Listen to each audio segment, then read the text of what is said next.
O auxílio divino permaneça sempre conosco. Amém. Muito bem, nós vamos dar mais um passo no nosso caminho. Já vimos o conhecer-se, já vimos que para se conhecer é preciso ter a coragem de enfrentar o deserto. Existem desertos nos quais a gente pode entrar porque procurou. Por exemplo, o silêncio, a oração, são desertos que eu procuro. E existem desertos nos quais eu entro sem querer. Uma doença. São João da Cruz, já disse que São João da Cruz chama a esses desertos de noite. E ele fala na noite ativa e na noite passiva. A noite ativa é quando eu escolho. Eu escolho, por exemplo, renunciar a um tipo de alimento pela quaresma. Eu escolho renunciar a uma coisa que eu gostaria de fazer. Então é uma noite ativa. E aquelas noites nas quais Deus me coloca, que eu não esperava, que eu não pedi, e Deus me coloca para me purificar. Então, caminho para conhecer-se no deserto. E vimos ontem, não basta entrar no deserto, é preciso a coragem de permanecer. Permanecer. Não é fácil permanecer. Não é fácil perseverar. Quantas vezes a gente encontra pessoas que se entusiasmam na vida espiritual com todo o fervor, aí a gente fica olhando, é bonito, mas a gente pergunta logo, por quanto tempo vai durar? Papai gosta de dizer que não existe Senhor do bom começo, existe Senhor do bom fim. Então vamos ver até quando vai perdurar, não é? Então aqui é que está permanecer, permanecer, sustentar o combate. E hoje nós vamos ver o instrumento para a gente ter a coragem de permanecer, que é a ascese. Sem ascese, essa palavra que saiu de moda, talvez alguns de vocês nem tenham escutado falar dessa palavra, porque os padres hoje quase não falam sobre isso. E porque não falam sobre isso e não ensinam o povo isso, é que o cristianismo está se tornando uma religião de molenga, de moleirão, de gente sem fibra espiritual. Ascese. Bom, o bispo Teófano, o recluso, era monge e fizeram o coitado do bispo, tá vendo? Olha, era recluso e fizeram um bispo. Perguntou: se sairmos de nós mesmos, o que encontraremos? E ele próprio respondeu: encontramos Deus e o próximo. Observe que aqui parece haver uma contradição. Mais para frente eu vou explicar. Porque eu disse entrar em nós, conhecer-se. E como é que agora eu estou falando em sair de nós? Mas eu falei em entrar em nós para não vivermos na superfície. Para não vivermos na autoilusão. Esse sair aqui é um sair diferente. É o sair em direção a Deus e ao irmão. É o sair que só tem qualidade se eu primeiro me encontrei. Se eu primeiro me conheci, aí eu posso me dar realmente. Porque me conheço. Porque tenho o meu coração na mão. Porque me tornei Senhor de mim. Frei Inácio Larrañaga, naquela oração no Silêncio de Maria, tem uma oração que ele chama assim, evocação da capa. Tem a capa Virgem Maria, ele, olhando aquela capa, ele fez uma oração. E ali tem uma expressão que é linda, linda, desde a primeira vez que eu li aquilo, já que já faz muito tempo, mas não saiu mais da cabeça. És Senhora de ti mesma, antes de seres Nossa Senhora.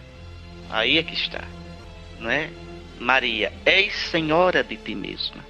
Tu te conheces, tu és toda integrada interiormente, antes de seres Nossa Senhora. Então, é isso aqui.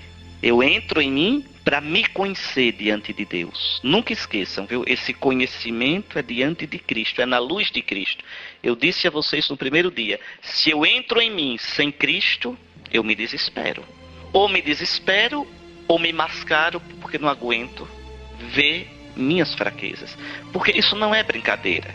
Eu dou um exemplo a vocês do meu caminho mesmo. Quando eu entrei no mosteiro, sobretudo na Trapa, que é mais severa, a vida de silêncio. Então o que é que a gente vai descobrindo? Aos poucos, com o silêncio, com a solidão, o nosso eu profundo vai subindo. Nossas paixões, raiva, julgamento, maus pensamentos, sensualidade, preguiça, descrença, ira, tudo vai subindo.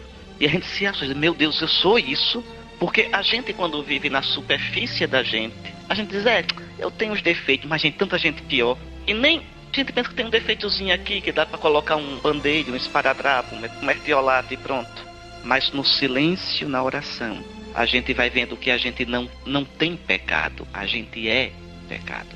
Que a gente é torto, é penso, é estruturalmente penso. É interessante isso. Aí quando o monge, já que esse retiro está todo baseado na experiência monástica, aí eu coloco isso um pouco para vocês. Quando o monge se depara com isso, a primeira tentação dele é o desespero. E sair, ir embora do mosteiro. Isso não dá para mim. Não dá. Entender? É o desespero. Ir embora do mosteiro. Ou então, se for safado, ficar mascarado. Dizer, é assim mesmo. É o que muita gente faz, infelizmente. Não digo no mosteiro, que eu não posso, mas na vida cristã. É assim mesmo. E fica com a chamada vida dupla. E aí você morre, mata a sua alma. Está morto. Pode ser padre, pode ser bispo, pode ser papa, pode ser monge. Está morto. Você está vivo diante de Deus enquanto você não tem vida dupla. Você pode cair 1000 vezes, mas você estará vivo diante de Deus enquanto olhar para ele e dizer, Senhor, eu pequei. Tem piedade de mim, pecador. Você está vivo. Esses monges aqui, que viviam no deserto, a maioria deles era gente rude, camponês, rude, que ia para o deserto. Às vezes não sabia nem ler e escrever direito. Aí faziam as esteiras, os balaios, e iam vender na feira em Alexandria. Alexandria era a maior cidade do Império Romano. Iam vender, depois voltavam para o deserto. E alguns lá nesse negócio de vender, bebiam uma Chica Boa, uma 51. Aí depois davam uma passadinha nos bordéis, pintava e bordava. Aí, o que foi que eu fiz? Voltava a vida velha de safadeza, né? Que era um que se convertia para o deserto. Aí dava uma passadinha nos bordéis, aí pronto, ia chorar. Chegava no deserto, pai, com o monge vai ver, eu pequei, o que foi que você fez? Aí contava. Mas veja, se arrependiam, lutavam. É aquilo que eu disse antes, o cristão não é o engomadinho. O cristão não é o certinho. O cristão não é o que não cai nunca. Mas o cristão é aquele que procura continuamente ajustar a sua vida na luz de Cristo. Aquela citação do Apocalipse que eu fiz ontem, que é tão preciosa. Estes, meu Senhor, esta multidão vestida de branco, quem são eles? De onde vêm? Estes são os que vêm da grande tribulação. Que tribulação? Esta, da vida. Lavaram e alvejaram suas vestes no sangue do Cordeiro. Mancharam as vestes na vida? Mancharam às vezes. Se não mancharam caindo, mas mancharam suando, lutando. Mas mancharam. E como alvejaram as vestes? Com as próprias forças? Não. Com o sangue do Cordeiro. Então, a gente é quebrado interiormente. É quebrado. Vocês fazem a experiência de olhar com calma, em paz, os seus sentimentos. Quantos julgamentos, quantos pensamentos homicidas. Não quer sentir, não, padre, eu não quis matar ninguém, não. Tem tanto jeito de matar, de eliminar o outro. Dizer, esse não vale nada. Esse aqui para mim está morto. Esse aqui, desse eu não espero nada que preste. Já sei que dele não vem nada que preste. Jesus diz, aquele que chamar seu irmão louco é réu do tribunal. O que quer dizer? Não é dizer você é louco, não é isso. É eliminar o outro. Desse não vem nada que preste. Desse eu não espero mais nada. Então você matou o seu irmão. Ou seja, é alguém que não deve ser levado a sério. Aquele que chamar seu irmão cretino é réu do juízo, diz Jesus. É isso, não é chamar com a boca, não é essa coisa superficial. São as atitudes. Repare como nosso Senhor chama a atenção para esse cuidado da pureza de coração. Bem-aventurados os puros de coração, porque verão a Deus. A gente pensa que pureza de coração é ser casto. É ser casto no sentido amplo. É muito mais do que a castidade na questão do sexo. Ser puro de coração é procurar sentir com o coração de Deus. Ver com o olhar de Deus. Ver o outro como Deus vê. É meu inimigo. Tudo bem. É inimigo de Deus? É filho de Deus. Procure deixar de ver o outro como você vê. Procure ver o outro como Deus é. Mas não presta, é ruim. Tudo bem, é ruim. Mas Deus o ama. Então quando eu vou purificando o meu coração, eu vejo Deus em tudo. Eu vejo Deus em todas as coisas, já aqui na terra. Por isso Jesus diz, bem-aventurados os puros de coração, porque verão a Deus. Verão Deus em tudo, porque veem como Deus vê. Sentem como Deus sente. Ah, mas isso não é assim. Isso exige uma ascese. Isso é um trabalho de uma vida todinha e requer perseverança. Então é sobre essa ascese A palavra ascese, eu vou explicar aqui na frente, quer dizer exercício. Askesis, em grego, que deu origem à palavra atleta. É o que se exercita. Como vocês na academia não tem que se exercitar?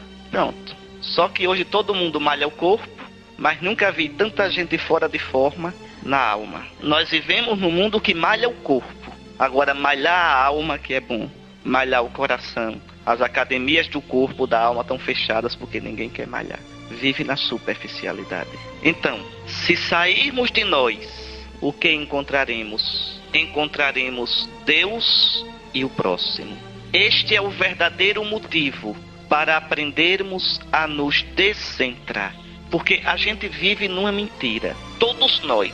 Olha, a nossa luta é lutar contra essa mentira. Todo dia. Qual é a mentira? A mentira de que eu sou Deus. De que eu sou o centro do mundo. Pode olhar. Se eu perguntar a vocês o que vocês acham do Brasil, vocês têm uma opinião. É o que eu acho. O que vocês acham do Lula? Tem a opinião. O que vocês acham da ONU? Tem uma opinião. O que vocês acham do seu vizinho? Ah, ele devia ser assim, assim. Tem uma opinião. O que vocês acham de Deus? Não, ele devia ter evitado aquele tsunami, ele devia ter evitado aquela... Ou seja, eu sou o centro. Eu sou a verdade. Tudo deveria girar ao redor do que eu acho.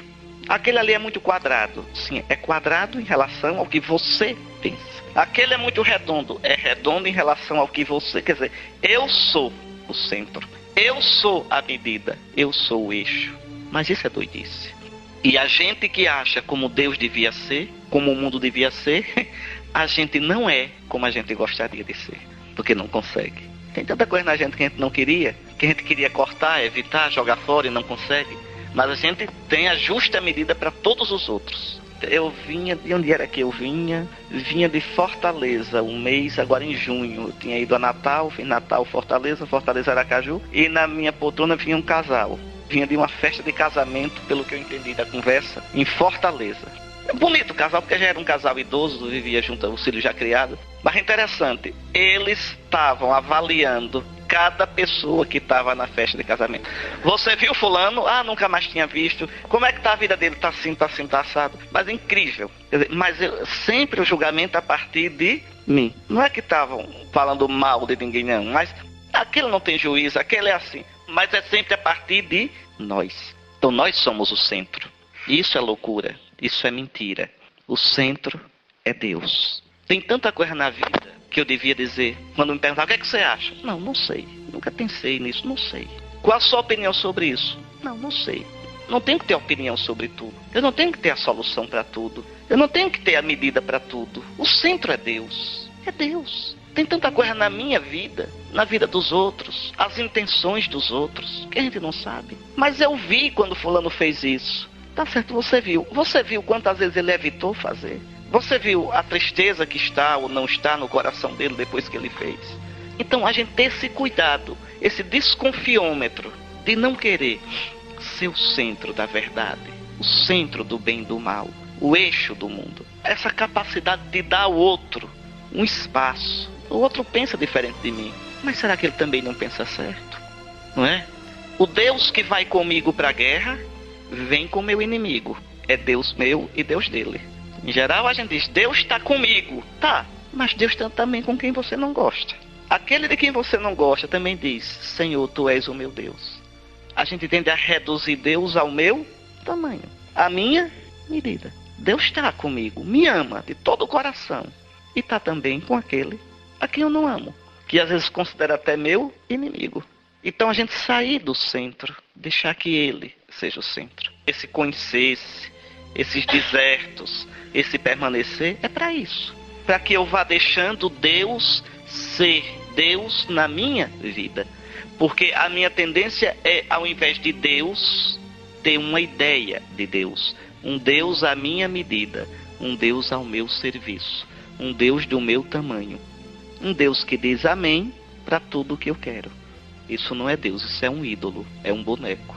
Eu sou o Senhor vosso Deus, que não aceita suborno. Eu tenho que me converter a Ele, não Ele a mim. Então, este é o verdadeiro motivo para aprendermos a nos descentrar.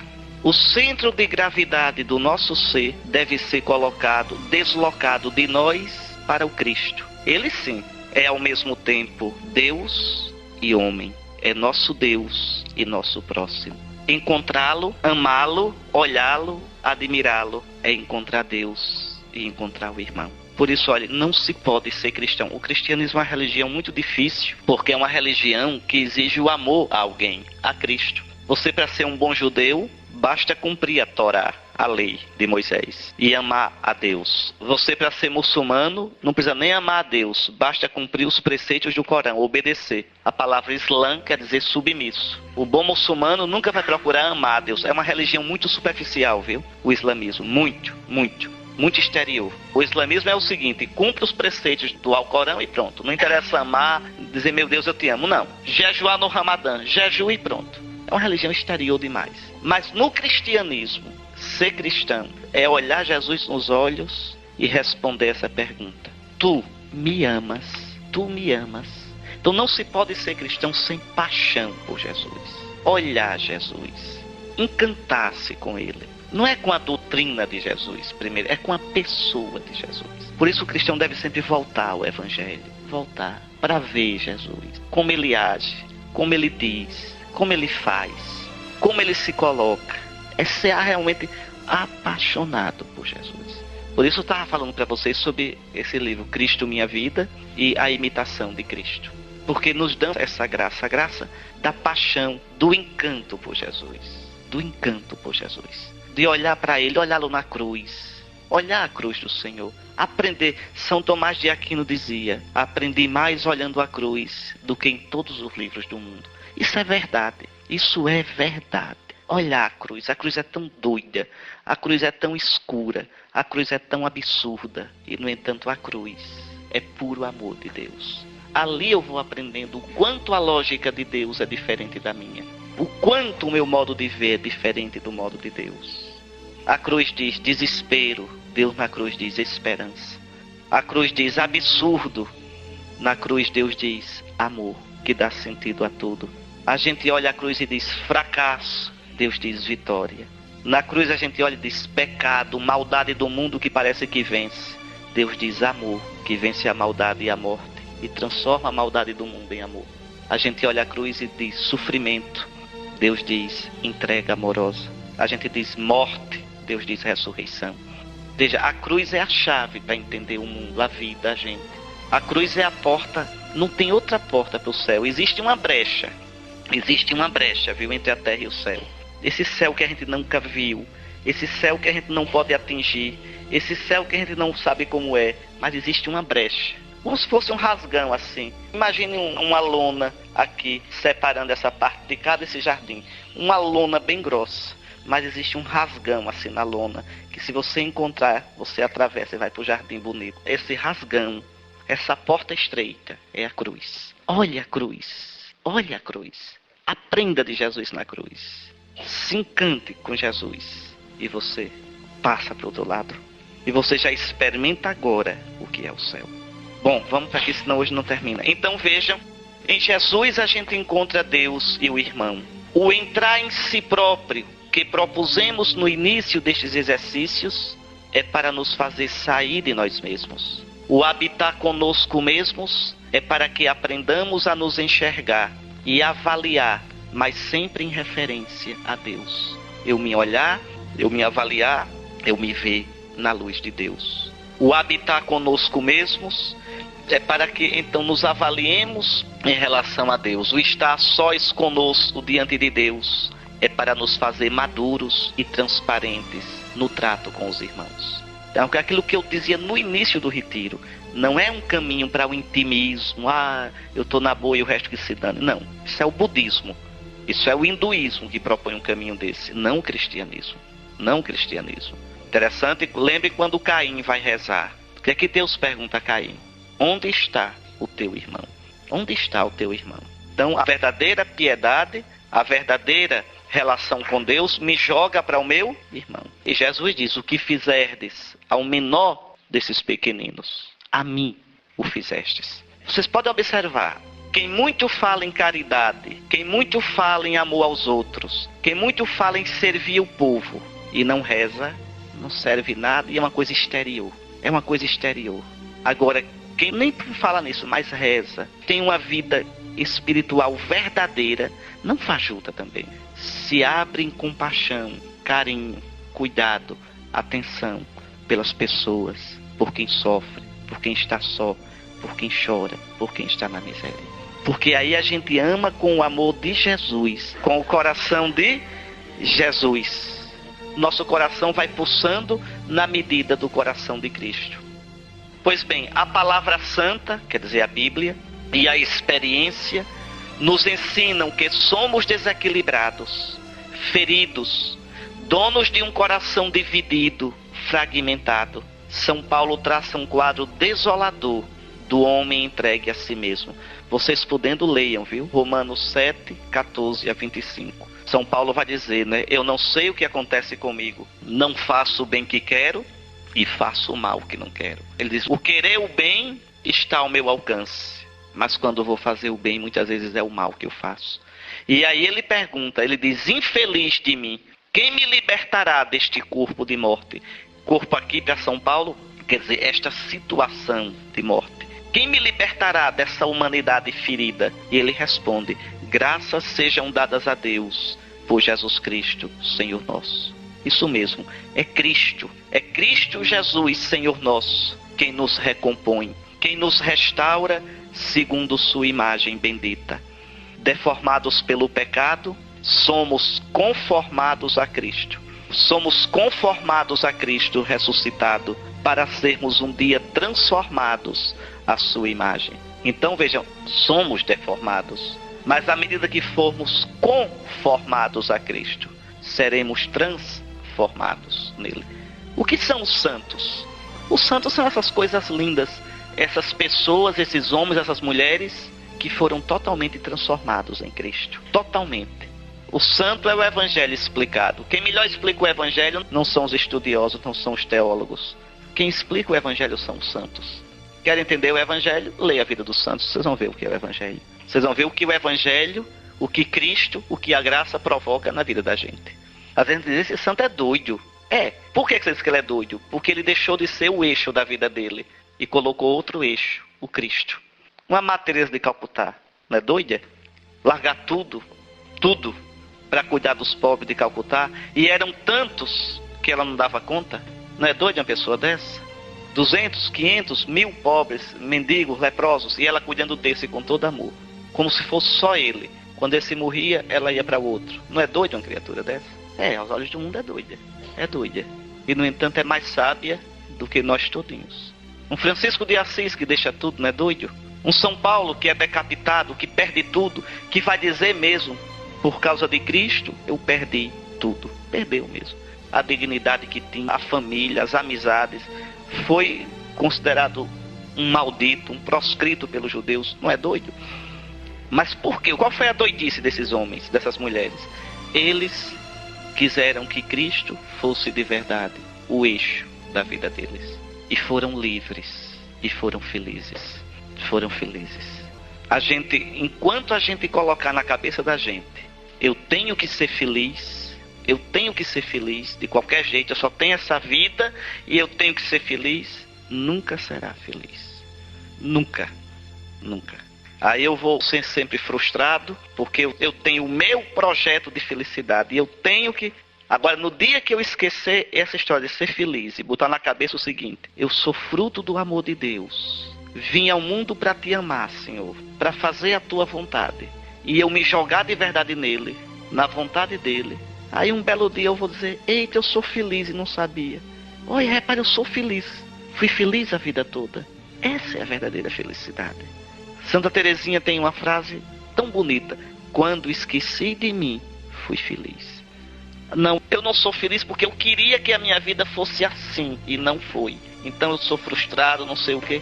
Homem, esqueça de você. Esqueça. Jogue-se em Deus. Essa vida que você tem, como vivê-la? Amando a Deus, amando os outros. Vá, tente, arrisque. E você vai ver que será feliz. Mas enquanto estiver agarrado ao meu projeto de felicidade, a minha medida de felicidade, a minha miragem de felicidade, eu não serei feliz. Como dizia Santa Teresa, é um nunca acabar. É uma insatisfação que não termina nunca. Olhe, acreditem nisso. É preciso tão pouco para a gente ser feliz. Tão pouco. Não é preciso muito. Podem acreditar. A gente é que coloca maluquice na cabeça, miragem na cabeça. A gente cria falsas necessidades. A gente cria expectativas megalomaníacas para a gente. E o mundo é mestre em colocar para a gente parâmetros de felicidades falsos. Ter o corpinho daquela atriz, ter a feição daquele ator, ter o sucesso daquele famoso, aparecer naquela coluna social, é ter esse vestido novo para aquela festa, ter não sei o que, quanta bobagem. E a gente vai ficando dependente disso, escravo disso, e não é feliz nunca. Porque tudo isso depende da avaliação dos outros. Onde está a verdadeira felicidade? Quando eu entro em mim mesmo, encontro Deus. Entrei no país da paz. E encontrando Deus, encontro os irmãos, os outros, numa vida simples. Pronto. Essa felicidade é a única verdadeira. O mundo nem pode dar, nem pode tirar. Mas Jesus disse, eu vos deixo a paz. Eu vos dou a minha paz. Não vou lá dou como o mundo dá. Mas para isso, repito, é preciso que a gente se deixe. Que a gente coloque o Senhor como o centro. E não a gente. E não a gente. Bom, vamos ver. É isso que São Paulo diz, que Jesus nos liberta. Olha assim como trouxemos a imagem do homem terrestre, esse homem quebrado, assim também, com a graça de Cristo, traremos a imagem do homem celeste, de Jesus, morto e ressuscitado. Este é o nosso destino, a nossa vocação desde toda a eternidade. Deus nos criou para isso, para a gente trazer em nós a imagem de Cristo morto e ressuscitado. Porque os que de antemão Deus conheceu, esses também predestinou a serem conformes à imagem do seu Filho, a fim de ser ele o primogênito de muitos irmãos. Então Jesus é a nossa forma, Jesus é nosso modelo, é nosso protótipo. Não ser como Jesus é ser deformado.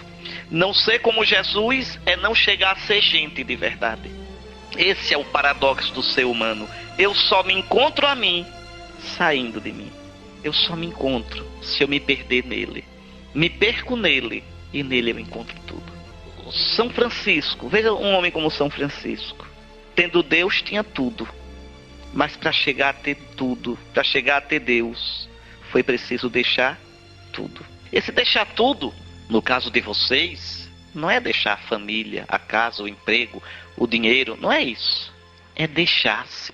É o que Jesus disse no Evangelho domingo passado. Jesus disse assim, repare, vendei os vossos bens e dai esmola.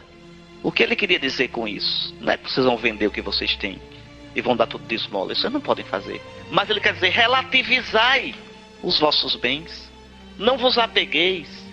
Dai esmola. Quer dizer, colocai vossos bens a serviço dos outros.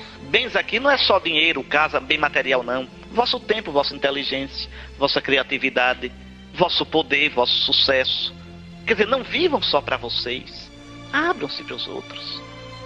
É como aquela outra, no outra semana, aquela parábola, Jesus prevenindo. Diz um homem, o terreno dele produziu muito fruto.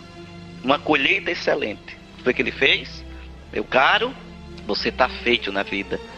Com essa colheita, você lavou a jega. O que é que eu vou fazer com esse trigo todinho? Vou derrubar meus celeiros, que não cabe tudo. Veja, um homem cuidadoso. Vou construir maiores e vou acumular tudo. E depois vou para a rede dizer, meu amigo, agora é vida mansa porque você... Observe, Jesus não diz que esse homem era ladrão. Ele não era ladrão. Ele não roubou aquela terra. Ele não roubou ninguém. Ele trabalhou. Aquela colheita foi do trabalho dele. Jesus não disse que aquele homem era injusto, que não pagava os empregados. Não, pagava direitinho, trabalhou direitinho, a terra era dele. E por que é que Deus na mesma noite diz, louco, hoje mesmo a vida te será pedida? Hoje você morre. Por que Deus ficou tão zangado? Por duas coisas. Repare esse homem. Primeiro, ele não foi capaz de dizer: Senhor, obrigado por uma colheita tão farta. Obrigado, Senhor, porque a chuva caiu na hora certa. O sol brilhou na hora certa e não apodreceu a minha colheita. Obrigado, Senhor, pela terra que foi fecunda, pela praga que não veio. Obrigado pela saúde de estar vendo a colheita do que eu plantei. Não tem Deus ali. Esse homem não pensou: meu Deus, que colheita grande. Eu vou pegar 1/10, o dízimo da minha colheita, e repartir com esses empregados meus que me ajudaram. Não tem Deus e não tem os outros. Só tem eu. Pronto. Insensato. Hoje a vida te vai ser pedida. E o que tu juntaste, para quem ficou, o Eclesiastes diz, é vaidade. Vai ficar para os outros que vão brigar, xingá-lo. Os filhos vão xingá-lo, brigando pelos bens, se comendo uns aos outros. Pronto. Então vejam. Aí o Eclesiastes é vaidade. Quer dizer, é ilusão. É pó que o vento leva. É uma vida vivida. Uma vida vivida centrada em si. Que miséria. A gente conhece tanto essas histórias. Quanta solidão. Quanta solidão. Quanta aparência. Mas quanta infelicidade. Porque nós somos feitos para encontrar Deus e os outros. Nós somos feitos à imagem de Cristo Jesus. Pois bem, o caminho do homem velho para o homem novo. Esse esforço de sair de mim deformado, sair de mim ferido, sair de mim egocêntrico, para chegar a mim, transformado em Cristo, livre, maduro. Esse caminhozinho é o que a gente chama de ascese. Ascese, o exercício na vida espiritual. Nunca se esqueçam, a ascese é um caminho. A penitência que a gente faz, o esforço, a oração, tudo isso é meio, é caminho para chegar a ser transfigurado em Cristo.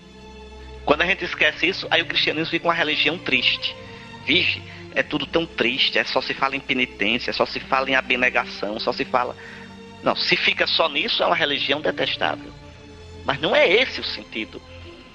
A ascese, a renúncia, é para outro motivo, é para um motivo positivo, de alegria. É para que Cristo brilhe em mim. O roxo da quaresma, a penitência da quaresma, é para me levar ao branco e a alegria da Páscoa. Mas sem a penitência da quaresma, sem as observâncias da quaresma, eu não experimento de verdade a verdadeira alegria pascal. Assim é na vida da gente. Pois bem, a ascese é caminho. E caminho para quem? Para Cristo. Para Cristo. O bonito do cristão é que o centro é Cristo, não sou eu. Não é caminho para o eu perfeito. O que é o perfeito? O caminho para Cristo. Encontre Cristo e você encontrou tudo. Encontrou tudo. Olha aqui o que São Paulo diz. Despojando do homem velho, com todas as suas más inclinações, e revestidos do homem novo, que se vai sucessivamente renovando, conforme a imagem de quem o criou. É um caminho. Quando é que esse caminho termina? Nunca, na hora da morte só. Na hora da morte, e se precisar ainda tem um remendozinho no purgatório. Um alinhavozinho para ajeitar. Veja, é o caminho que dura a vida toda. A ascese é um exercício, é a aquisição de uma prática.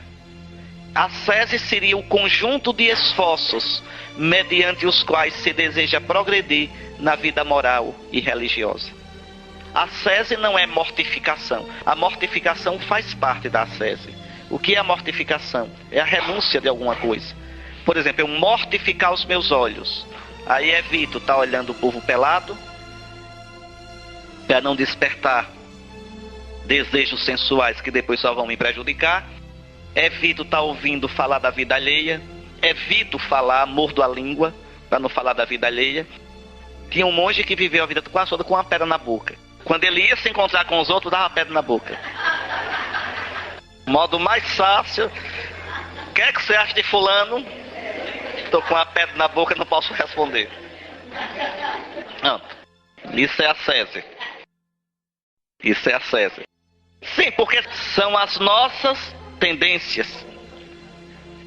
São as nossas tendências.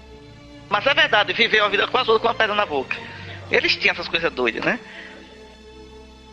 Tinha um bispo contando, só a gente foi, era um bispo lá do Paraná. Ele, se a gente foi para a CNBB, para a reunião, quando ainda era em Taísi, de carro, éramos 5 bispos. E a gente na saída disse, irmãos, olha, vamos fazer o propósito de não criticar os outros. Não criticar os outros bispos. Vamos até lá, conversando coisas. Aí um disse, e se alguém começar o assunto, a prosa, começar a tomar o rumo de falar dos outros, alguém puxa uma música religiosa que a gente... Aí disse que eles foram do Paraná até Indaiatuba, cantaram umas 30 vezes Com Minha Mãe Estarei. Que começava a conversar daqui a pouco, aí um puxava, Com Minha Mãe Estarei. Foram cantando a viagem toda. Mas isso é verdade, foram cantando a...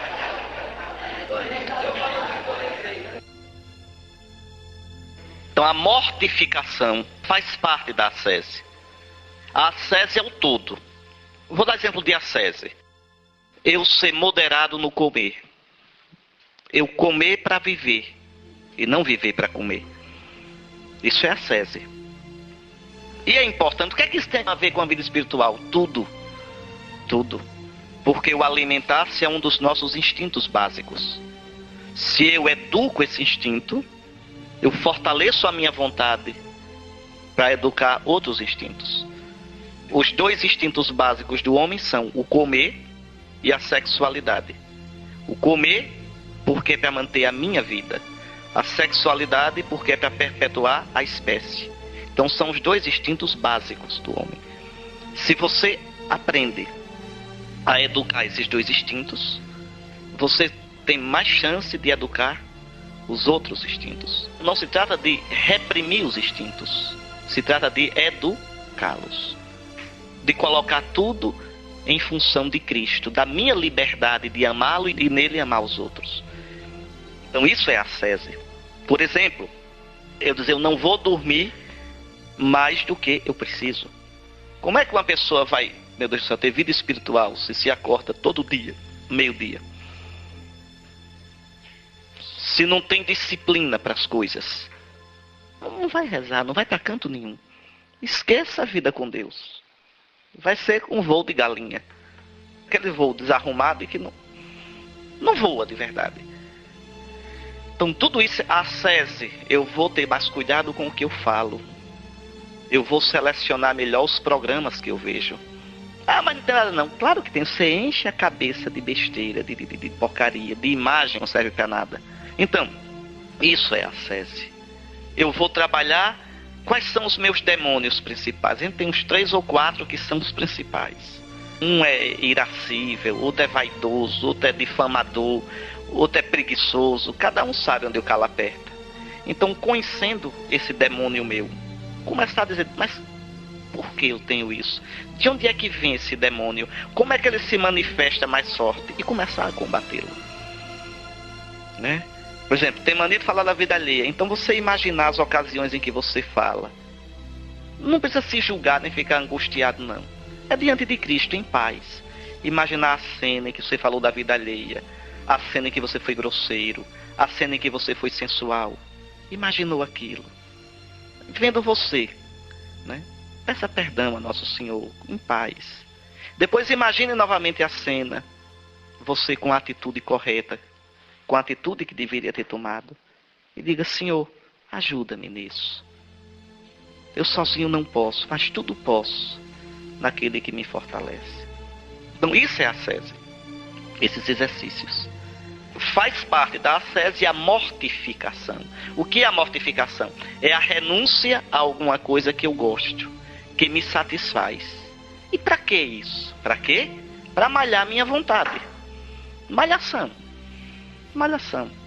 É exercício localizado. É. Entende? Então é localizado. É esse aqui o meu, então é aqui que eu vou trabalhar. Não é assim que faz. Você quer trabalhar o quê? Os quadris. Pronto. Então você, não é exercício localizado. Como a gente faz para o corpo, a gente faz para a alma. Para a alma. Então entende o que é a ascese? A ascese é o exercício. A mortificação faz parte da ascese. Mas a ascese é mais que a mortificação. Quanto mais a gente precisar de menos, mais a gente é livre. Agora vejam como é difícil, né, no mundo de hoje. Porque o mundo de hoje quer levar você a precisar de mais. Se você ainda não usou aquele perfume, você não sabe o que está perdendo. Hoje, né, você está fora do mundo. Todo mundo usa. Você não usa. Pronto. A gente tem umas coisas interessantes. Repare, todo mundo começou. Uma vez até eu falei isso lá no Livramento. Aí eu falei, mas o senhor não deixa nem isso em paz. Eu digo, deixa não. Todo mundo começou a usar chapéu para trás, aquele boné com... Aí todo mundo. Se você perguntar por que tá usando, não, é moda, todo mundo usa. Entende? Então nós somos assim. Quer dizer, eu tenho necessidade de entrar nisso para sentir que eu estou vivendo, que eu estou no mundo. Eu dependo dessas coisas. Dependo dessas coisas. São necessidades falsas que me escravizam. São muletas para eu ser feliz. Por que é que os padres usam ou deveriam usar roupa preta? Para lembrar isso, eu desisti de escolher. Preto é não cor. Eu não perco um minuto pensando em combinar nada com nada. Nada com nada. Com essa batina eu vou na favela e vou lá falar com o governador. Com essa mesminha, nem me troco. Nada com nada. Quer dizer, eu morri para o mundo. Para esse mundo superficial. E o mundo morreu para mim. É isso que quer dizer. É isso. Eu fui fazer uma palestra no Colégio Marista uma vez, a menina disse, por que é que o senhor usa preto se o senhor é mensageiro da paz? Eu disse, eu não sou mensageiro da paz, minha filha, nunca fui. Eu sou mensageiro de Cristo. Se Cristo me mandar fazer paz, eu faço. E se mandar fazer guerra, eu faço. Meu compromisso é com Cristo. Nele está a minha paz. Não existe paz sem Ele. Então é esse o sentido. O sentido de a gente dizer, eu renuncio à superficialidade. Eu renuncio à banalidade. Eu renuncio a me preocupar com essas coisas fúteis. Mas não é por falta de amor à vida. É porque a vida é bonita demais e preciosa demais para a gente gastar com besteira. Entendam isso. Né? O Padre Zezinho tem uma música para Santa Clara. Clara, ou Clara, me diga por quê. Por que deste mundo te foste esconder? Tu eras bonita, de classe maior, teu pai era nobre, patrão e senhor. Aí ela diz assim, eu era bonita, tranquila e feliz, e fui me esconder no mosteiro de Assis. Será que esta vida é viver e morrer? Será que essa vida é só isso? Será que esta vida é viver e morrer, cheia de futilidade? Um dia, porém, eu parti, fui viver. Viver de verdade. Então aqui é que está a questão. Quando a gente deixa por Cristo, não é por ódio à vida. Não é por ódio ao mundo, no que o mundo tem de bonito. Por que vocês estão aqui? Por que estão aqui? Porque querem viver de verdade. Porque estão procurando uma vida melhor, no sentido positivo da palavra. Porque não querem se conformar com a banalidade, com a vida superficial. E o mundo nos convida para isso o tempo todo. Minha gente, é uma coisa que a mim me angustia muito.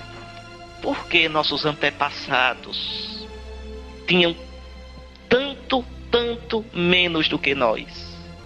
E eram mais felizes e equilibrados. Porque nossos antepassados nem de longe sonhavam no bem-estar que nós temos.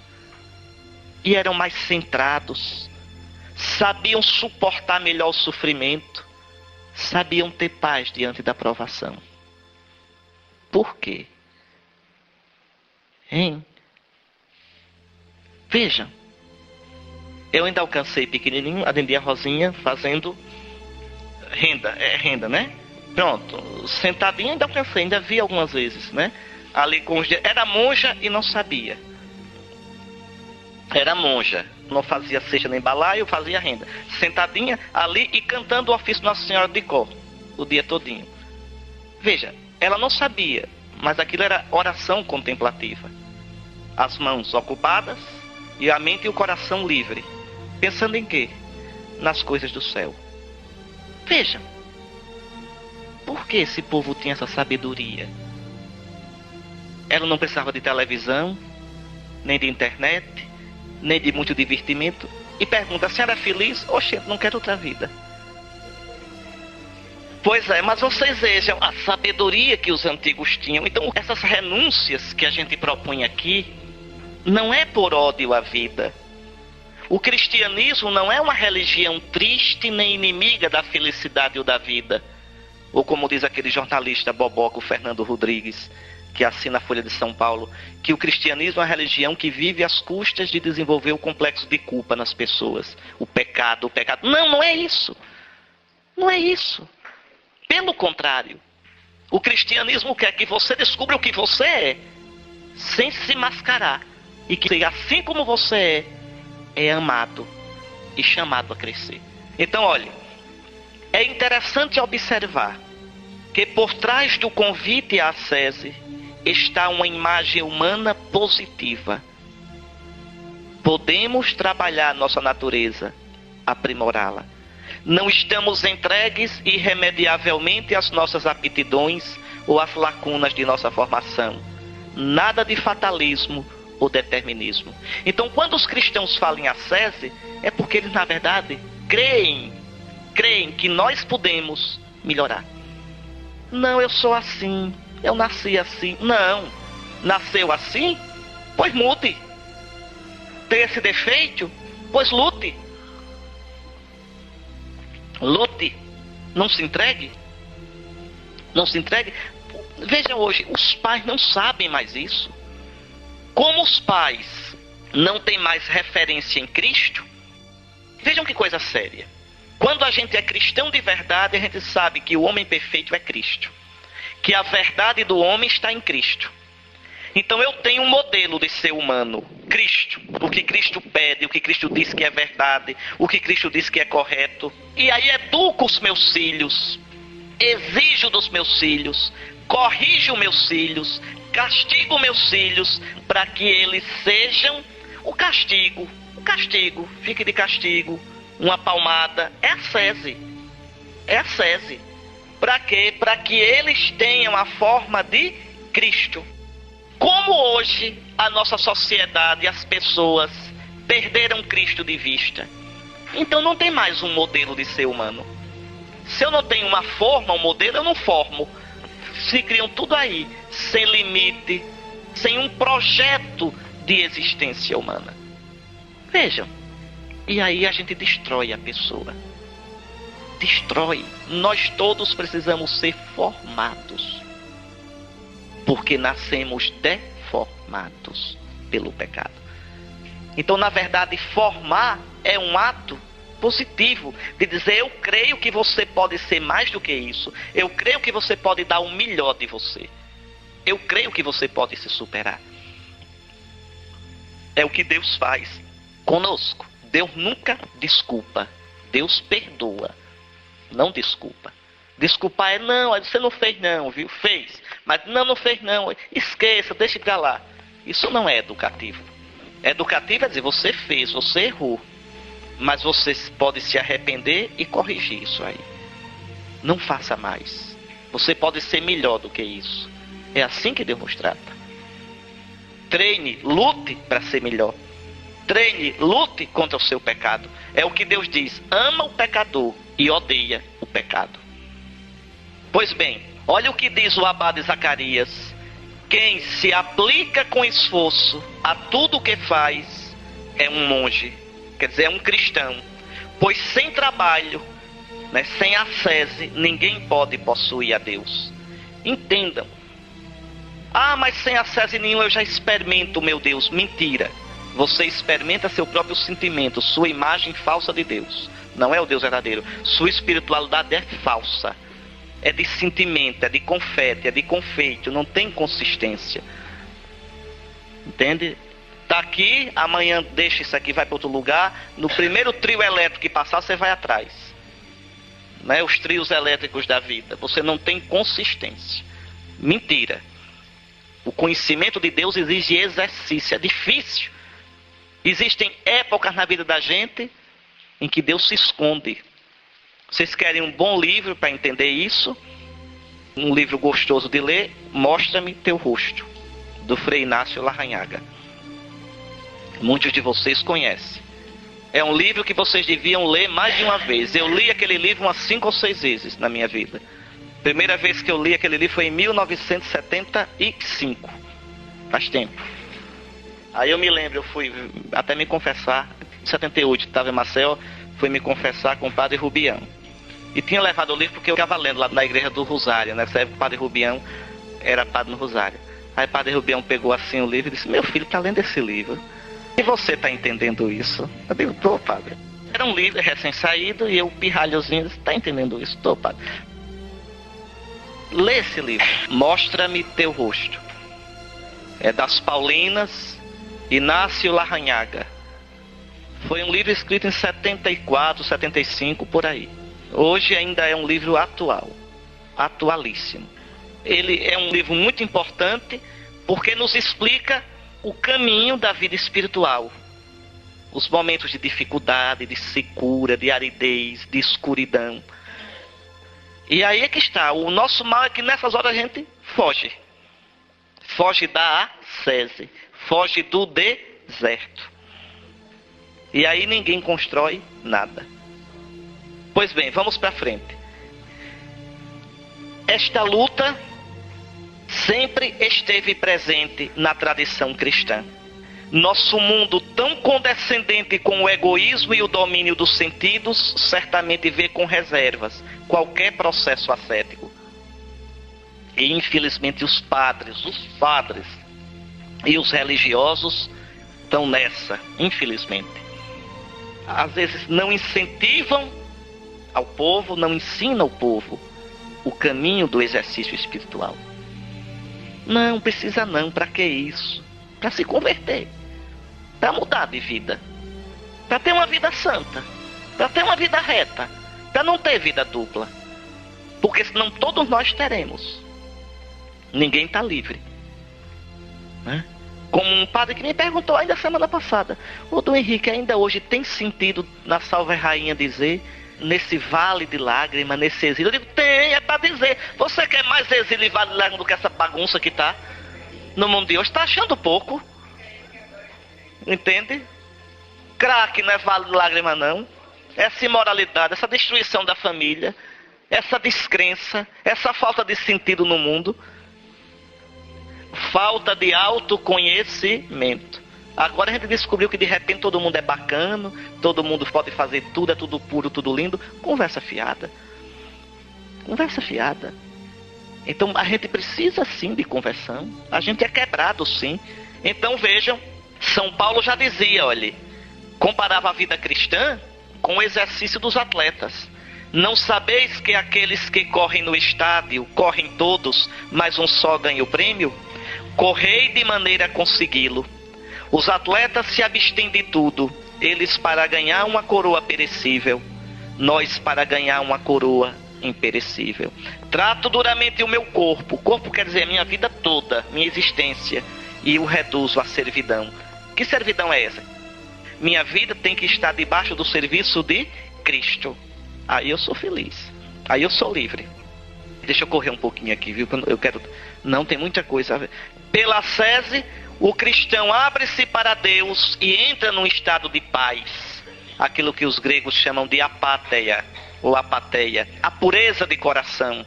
Aquele estado de clareza e pureza interior, de amor como abertura para Deus, tendo as atitudes de Cristo. É verdade. Aí sim, aí se abre. a gente começa a ver como Jesus via, a sentir como Jesus sentia, a ter as atitudes de Jesus. Mas só depois dessa é uma luta interior. Eu me lembro na Trapa, o irmão Barnabé, já velhinho. O irmão Barnabé parecia uma criança, era uma graça, irmão Barnabé, uma graça. Um homem manso, delicado. Eu me lembro, eu passei um tempo fazendo um tratamento dentário em Curitiba, e quando eu voltava já era tarde. Eu fiz uma cirurgia grande aqui em cima, teve que rasgar aqui em cima, para ir lá na raiz do dente, e eu tinha que ir toda semana a Curitiba para fazer o controle. E quando eu voltava de ônibus, voltava muito tarde. Os monges já estavam todos dormindo, né? Então já trazia a chave, pois todas as vezes que eu voltava, irmão Barnabé estava me esperando. Já velhinho ele. E já tínhamos rezado completas. E depois de completas é proibido falar. Na Trapa não se fala nunca. Mas depois de completas é que não se fala mesmo, nem por gesto se fala. Pois irmão Barnabé estava lá esperando. Aí eu me sentava, ele deixava as coisas assim na mesa, eu sentava para tomar café, aí ele se sentava do lado. Aí dizia, e como foi a viagem? Era proibido, mas como foi? O que viu, o que não viu? E depois me ajudava a lavar os pratos. Toda vez. Era manso, manso. Agora também era mão de vaca, eu me lembro, lavando as panelas, o bombril já praticamente terminado. Já chega, pegava na unha da gente. Irmão Barnabé, me dê outra. Eles, não, ainda tem, tá vendo? Ainda tem. Irmão, não tem mais não. Irmão, é a unha como tá. Eles, tem nada não, Agostinho, ofereça pela conversão da Rússia.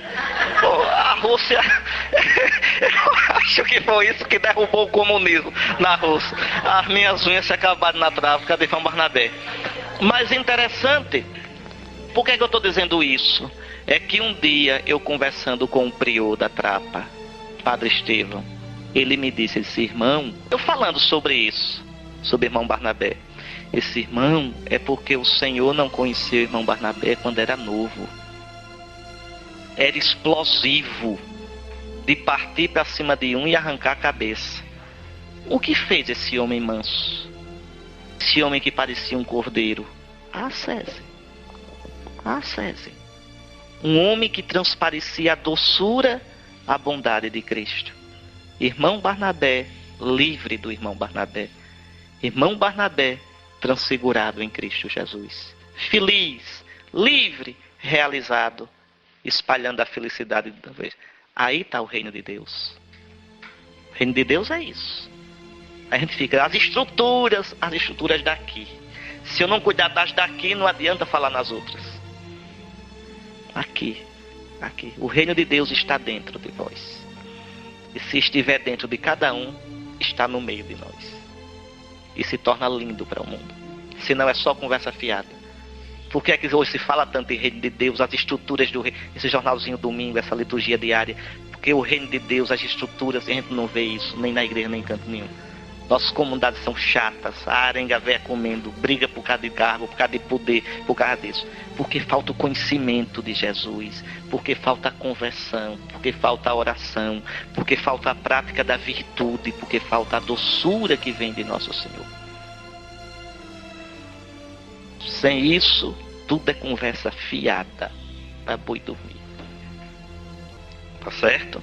Pois bem, olha aqui, o abade João Cassiano dizia: para alcançar a pureza de coração e o amor, é necessário que façamos tudo quanto realizamos por meio de obras ascéticas, pois elas são os instrumentos que podem libertar nosso coração de todas as paixões prejudiciais que nos atrapalham no progresso para a plenitude do amor. Assim, nós praticamos o jejum, as vigílias noturnas, o recolhimento, a meditação das Sagradas Escrituras, por almejarmos a pureza de coração que consiste no amor. Então, como é que vocês, casados, casadas, donos de casa, no trabalho, podem ter acesso? Procurando um estilo de vida mais simples. Mais simples. Vocês não vão viver como monges, não, pelo amor de Deus. Mas um estilo de vida mais simples, não é? Por que eu posso cortar de televisão e no lugar daquela novela ler um bom livro? Mesmo cansado, não deixar de fazer minha oração. Entende? Ou seja, pequenas coisas que vocês vão vendo que possam cortar. Que possam ter uma vida mais... Porque, repare, a gente não planeja a nossa vida. É uma miséria. A gente vai sobrevivendo. A gente vai cantando com o Zeca Pagodinho. Deixa a vida me levar, a vida leva eu. Não! Não deixe a vida levar você. Você tem que levar a vida. Que vida eu quero pra mim? Como é que eu quero viver? O que é que eu quero de mim? Então, eu arrumar minha vida em função disso. Isso exige disciplina. Isso é ascese. A ascese de vocês não pode ser a do bispo, a de um monge. Mas tem que ter, todos nós temos que ter uma vida ascética. Não é? Por que esse desejo desenfreado de ter? Por que esse desejo desenfreado de falar de você, de se impor, de aparecer? Por quê? Então essas coisas que a gente tem que corrigir na gente. Todos nós. Isso é um trabalho o tempo todo. Por exemplo, eu agora sou bispo auxiliar. Sou bispo. Mas sou auxiliar de Dom Lessa. Veja aqui um belo trabalho de ascese do bispo auxiliar.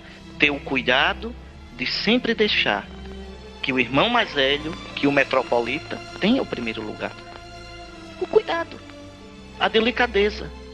Aí chega um padre. Dom Henrique, eu queria que o senhor fosse consagrar a igreja da minha paróquia. Primeiro chame o arcebispo. Se ele não puder, eu vou. Não é política de boa vizinhança. É ascese. Eu gostaria de ir? Gostaria. Mas tem meu irmão, mais velho. Meu irmão que é o metropolita. Por que tem que ser eu? Por que eu tenho que ter o primeiro lugar? Dê para ele. É ascese. Estou dando exemplos para você. Todos nós, na nossa vida, todos nós, temos que viver essa dimensão da ascese. Né? Não primeiro eu, não o que eu gosto sempre. Saber dar a vez, saber silenciar. Às vezes gostaria de pegar e... né? Ontem mesmo, o André estava comigo, ele viu. Ontem eu estava com febre à noite lá no interior. A missa terminou e o padre foi falar. Falou uns 20 minutos aquele padre, não foi? Eu estava já ali doidinho. Homem, cala a boca, mas ali, quietinho, pronto. Ouvindo, sem dizer nada. O padre terminou, muito bem, um abraço, tudo. Ascese. Ascese. Você vai numa paróquia, eu fui numa paróquia aqui. Eu fui, celebrei, preguei. No fim o padre não me ofereceu um copo d'água, nem me deu jantar. Eu digo, eita, padre, o seminarista que estava comigo, quando eu voltei, eu digo, meu filho aqui mesmo, eu já liguei, que eu já peguei o telefone aqui do Shining Box, eu já liguei do caminho, digo, meu filho, prepare aí um prato e leve logo, que era para quando chegar a comer, que está se acabando de fome. Chegamos quase 11 horas da noite em Aracaju, tudo com fome. Veja, aí você tem que maneirar para não pegar o padre pela goela, entende? Aí depois chama e diz, eita, padre, você esqueceu naquele dia de dar comida ao bispo, nem perguntou se eu tinha... Mas com jeito, tudo isso é ascese. Ascese. Mas a gente tem que se segurar. Isso tudinho é ascese. Isso tudinho é ascese. Isso na vida toda. Repare, veja, uma esposa, um esposo que saibam que é ascese. É casamento garantido. Um pai e uma mãe que saibam o que é ascese. É educação boa para os filhos. A vontade de dizer uma palavra naquela hora, não, eu digo depois. Agora o negócio está ruim para eu dizer. Se eu abrir aqui a boca... Então... O patrão que sabe ser ascético é uma bênção para os empregados. Pode ser o contrário também. Veja, uma coisa que talvez, pelo meu jeito assim, as pessoas não saibam. Eu odeio corrigir os outros. Odeio corrigir e odeio me meter na vida dos outros. Odeio corrigir e odeio me meter. Eu, por mim, cada um viver sua vida. Mas veja, precisa. Como bispo agora. Às vezes eu diante do Santíssimo, meu Deus, eu recebo a denúncia, tenho de chamar. Não posso deixar de chamar, é omissão. Aí chama, aí pergunta tal coisa, isso é verdade. Eu odeio odeio fazer isso. Aí isso é verdade. Não faça mais não. Né? Veja. Então, a ascese é sempre isso. É no mais e no menos. O que é demais, eu ir diminuindo. O que é de menos, eu ir aumentando. É ascese. Ascese. E isso me livra. Eu estou dando alguns exemplos da minha vida para vocês verem que todo mundo, cada um no seu. Por exemplo, uma coisa que ninguém acredita quando eu digo, mas eu disse muitas vezes no livramento, que eu sou tímido. Ninguém acredita que eu sou tímido. E no entanto eu sou. Tímido até não poder mais. Né? Mas foi uma luta, ainda é a vida todinha. Uma luta para... Então, ascese. Ascese é para você chegar no fiel da balança. E o fiel da balança é Cristo. O que eu insisto é sempre isso. É por causa de Cristo. A medida é Cristo. O modelo é Cristo. A forma é Cristo. A ascese é meio de caminho para Cristo. É por causa dele. É por amor a ele. É porque ele me quer feliz e a imagem dele. Quanto mais eu for como ele, mais eu serei eu mesmo. Porque fui criado através dele e para ele. A imagem dele. Aquilo que eu disse no primeiro dia. Ele é a imagem de Deus invisível. Dizer que Deus nos criou a imagem dele é dizer que Deus nos criou tendo como forma, como modelo, o Cristo. É uma luta. E isso é a vida todinha. Nós vamos ter luta a vida todinha. Então quando eu falo em ascese aqui, não vamos dizer isso é uma coisa de monge. Não, isso é coisa nossa. É como diz João Cassiano, né? João Cassiano foi um santo monge do século VI. Ele vai dizer, tudo isso para ter a pureza de coração que consiste no amor. Assim, o que quer que façamos, devemos fazê-lo a fim de nos tornar verdadeiramente amantes. É por isso que o amor é a norma de tudo. Atingi-lo é a finalidade do nosso agir. Que coisa linda. Então toda essa ascese é para que eu aprenda de verdade a amar a Deus e amar os outros. Sem ascese eu não amo. Vou dizer de outro jeito, sem educação eu não amo. Por quê? Porque a minha tendência é tomar o lugar de tudo, é tomar a frente em tudo. Quando eu ia com meus coroinhas, às vezes ia com meus coroinhas para as festas, aí eu ficava observando.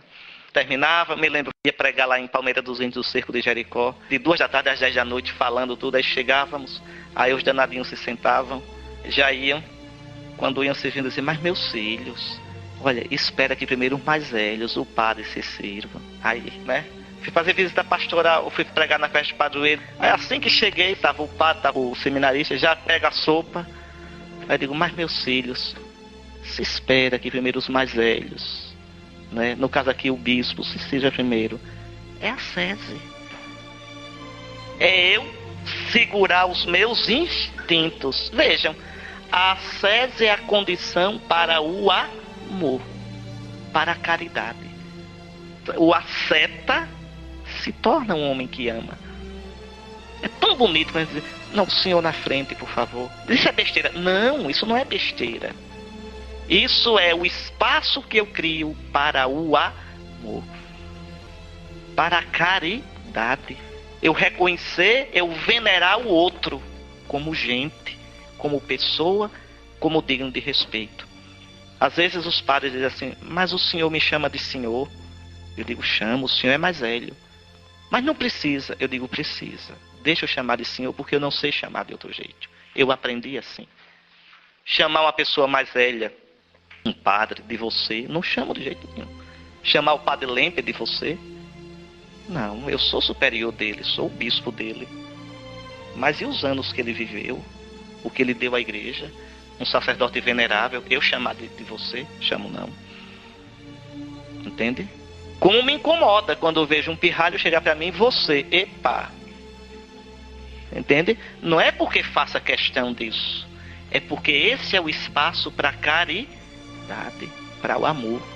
Eu reconhecer a dignidade do outro. Isso é ascese.